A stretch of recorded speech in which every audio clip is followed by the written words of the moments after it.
Welcome, this is Johnny Saramat with the daily roundup of news from the US and around the world. First, the headlines.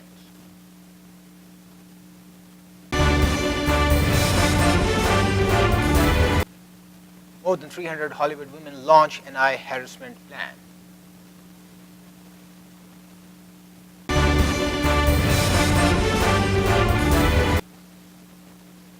Saudi, UAE introduced value-added tax in first for Gulf.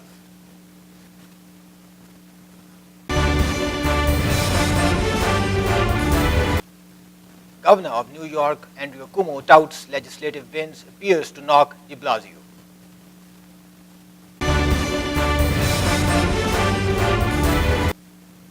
Travelers around the globe ring in 2018 amid heightened security.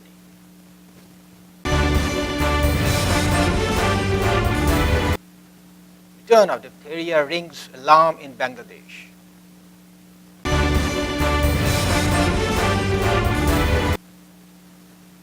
Top Hollywood women launch anti-harassment plan. More than 300 majority actresses and female writers, directors, agents, and other entertainment executives unveiled an initiative on Monday to tackle pervasive sexual harassment in Hollywood and working-class jobs across the United States. Times Up include a legal defense fund that has so far raised some $13.4 million of its $15 million goal to provide subsidized legal support to women and men who were sexually harassed, assaulted, or abused in the workplace. The plan gives special focus to low-wage agriculture workers, housekeepers, janitors, factory workers, and waitresses. Harassment too often persists because perpetrators and employers never face any consequences. Read a letter of subsidiary on the group's website. The open letter, published as a full-page ad in the New York Times and the Spanish language, the opinion opens up, "Dear sister," and closes, "In solidarity." Times Up also calls for more women in the positions of power and leadership, as well as equal benefits, opportunities, pay, and representations for women, and urges the media to turn the spotlight on abuses in less glamorized and valorized trades. We remain committed to holding our workplace accountable, pushing for swift and effective change to make the entertainment industry a safe and equitable place for everyone, the letter reads. It also vows to tell women stories through our eyes and voices with the goal of shifting our society's perception and treatment of women. And it calls on women to wear black at Sunday's Golden Globes as a statement against gender and racial inequality, as well as raise awareness about the group's efforts. The movement was formed after a deluge of allegations disrupted or ended the careers of powerful male leaders in entertainment, but also in big businesses, politics, and the media, sparked by the Harvey Weinstein sexual misconduct scandal. The members include actresses Kate Blanchett, Ashley Judd, Natalie Portman, and Meryl Streep, Universal Pictures chair Donna Langley, feminist writer Gloria Steinem, and lawyer and ex-Michelle Obama's chief of staff Tina Tchen, and Nike Foundation co-chair Maria Itel.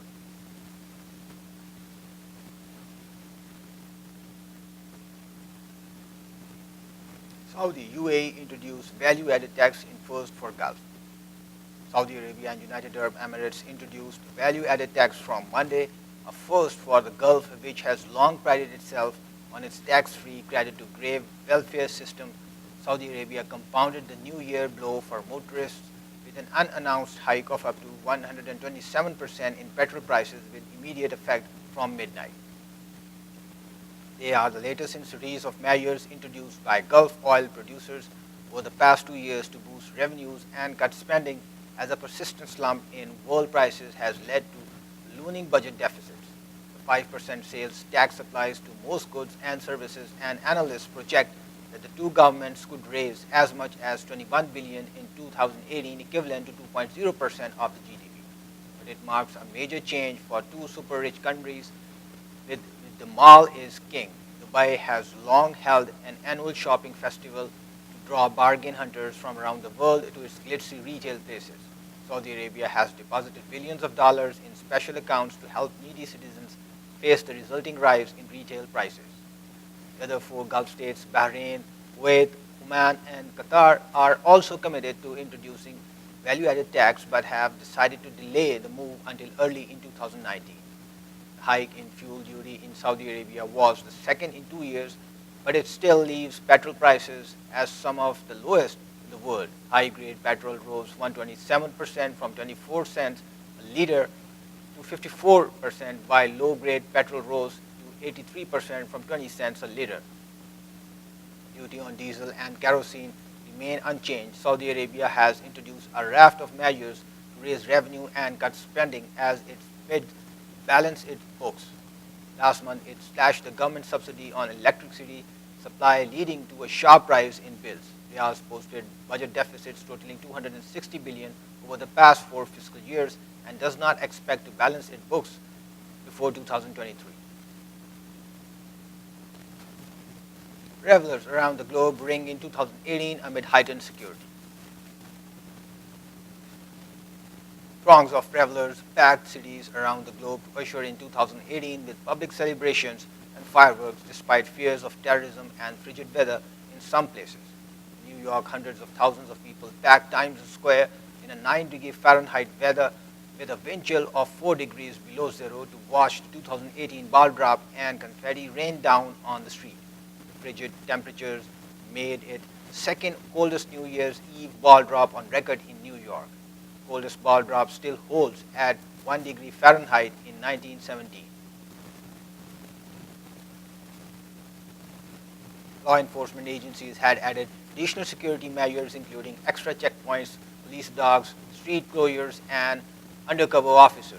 You will see a stronger police presence out there than what we've seen in recent years, and that's prudent given the terror events we have seen and studied around the world, as well as 3 incidents here in New York over the past 15 years, said NYPD Commissioner James O'Neill. And in Las Vegas, where a gunman killed 58 people at a music festival in October, officials installed extra security, including National Guard officers and snipers on rooftops along the famed Las Vegas Strip. Fireworks lit the sky in a synchronized spectacle over the city as the new year began. In San Francisco, fireworks burst over the waterfront amid a heavier than usual police presence. Security was intensified after a man had been arrested in December for allegedly seeking to attack a popular San Francisco tourist site on Christmas Day. Around the world, cities celebrated the new year with spectacles of fireworks. More than 1 million people lined the harbor in Sydney, Australia to watch a 12-minute fireworks show over the iconic Opera House and the Harbour Bridge. Across Asia, people crowded into waterside viewing areas to see fireworks burst over Shanghai, Singapore, Hong Kong, and other cities. Cuomo touts legislative wins, appears to knock de Blasio. Governor of New York Andrew Cuomo on Sunday praised changes coming to New York for the first new year, including paid family leave, a tax cut for the middle class, and increase in the state's minimum wage. Cuomo applauded the legislative accomplishments which take effect this week while at the West Side YMCA on West 64th Street. There is nothing we cannot do if we focus on it. It's our apathy that stops us from solving these problems, Cuomo said. At one point, Cuomo decried a lack of progress on homelessness and reform on Rikers Island in an apparent shot at Mayor Bill de Blasio, a fellow Democrat with whom he has feuded repeatedly. There is no reason you have homeless people on the street in 2018. There's no reason, but you choose not to do anything about it, Cuomo said. He went on to say there's no reason why you leave young black men locked up on Rikers Island. 75% haven't even been convicted of a damn thing, and you're leaving them locked up. Cuomo never mentioned de Blasio by name. The mayor has vowed to curb a surge in homelessness and to shut down Rikers Island. A spokeswoman for de Blasio told the New York Post the mayor's made dramatic progress in creating a correction system that's smaller and safer, and he's following through on his commitment to close Rikers Island. Cuomo has been contrasting his progressive agenda with Trump's agenda, and there is speculation Cuomo may run for president someday. On Sunday, he also proposed measures to fight the crushing burden of student ban and debt. Changes to the minimum wage take effect Sunday. The minimum wages goes up to $13.50 for large companies and up to $13 for small companies. Nassau, Suffolk, and Westchester counties, the minimum wage for all companies rises to $11. For the rest of the state, it rises to $10.40. And on Monday, New York will join California, New Jersey, and Rhode Island in requiring employers to give workers paid leave to bond with a baby, care for a close relative with a serious illness, or help loved ones during a family member's military deployment. A new middle class tax cut also goes into effect on Monday. Short of physicians, Gujarat to let school kids act as doctors. Gujarat, which has been witnessing a shortage of specialist doctors, especially in rural areas, has come up with a unique concept. Will now look after children's wellness under the state school health program.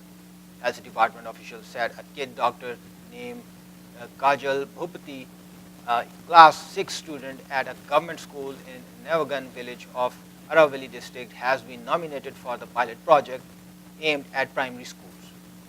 Kid doctor will be equipped with the stethoscope as well as Ayurvedic medicines to be given to their classmates. They will be given a stock of Ayurvedic medicines to deal with any health-related issue, said officials. An order of the health department to primary school reads, one kid doctor will be appointed in each primary school for which the state education department and the health department will function jointly. These kid doctors will administer Ayurvedic treatment in cases of minor diseases. They will encourage other students to wash their hands before the midday meal. They will also monitor the weekly iron and folic acid supplementation program of the National Health Mission, held every Wednesday. They will work to make their fellow students addiction-free and give primary information about seasonal diseases, reads the order. Each kid doctor will be given an apron and a badge to look like a doctor. He will be additionally given a torch, an Ayurvedic medicine kit, booklets, and posters on health-related problems, said a health official. They will receive training. A nodal dog teacher will be appointed by the health and education departments to monitor their activities. In every school, we are trying to introduce the concept so that we can orient young people. Kids identified as kid doctors could become doctors tomorrow, Dr. Jayanti Ravi, State Health Commissioner, told the Times of India. The Gujarat chapter of the Indian Medical Association, however, did not like the idea. Though I am not aware of the initiative, I can definitely say that this must not happen, said a doctor, president of IMA States branch. We only believe in allopathic medicine, and a person must be considered a doctor only after they have done MBBS. Return of diphtheria rings alarm. Outbreak kills 27 Rohingyas so far, 2,700 more infected in Bangladesh. There has been no reported diphtheria cases in Bangladesh for the last 35 years, but the highly contagious disease, long forgotten in most parts of the world due to increased vaccination, has made a sudden comeback. The first case of the latest outbreak was reported in November in a Rohingya refugee camp in Ukhaya, Cox's Bazar. Since then, 27 Rohingya children have died after contracting the bacteria disease. Another 2,700 living in camps in Ukhaya and Ikaf have been infected, District Civil Surgeon Abdul Salam told a daily newspaper yesterday. 5 Bangladeshi children have also contracted the disease but are recovering. Age 7 and below the victims are from Ukhaya, and they all visited nearby Rohingya camps, he added. Alarmed, the Bangladesh government and international organizations have started a mass vaccination program in and around the camps. The bacteria transmission occurs from person to person through droplets such as coughing and sneezing and close physical contact. It can be treated by drugs and prevented by vaccine. Symptoms include a thick covering in the back of the throat. It can lead to difficulty in breathing, heart failure, paralysis, and even death. Contacted Mohammad Rahman, former director of the Institute of Entomology, Disease Control and Research, said the immediate vaccination program was the appropriate response to combat the disease. According to published data in Bangladesh, the last case of diphtheria in throat was detected in 1976 and on skin in 1983, he told this paper. The first suspected case in a woman aged about 30 was reported in November 10 at an MSF clinic at Rohingya camp in Ukhaya. It was confirmed through a lab test on December 4. Thank you very much for watching. Watch us at www.millenniumtv.org and do drop us a line at info@millenniumtv.net. This is Janis Ahmed signing off from Millennium TV USA. We are bridging communities worldwide.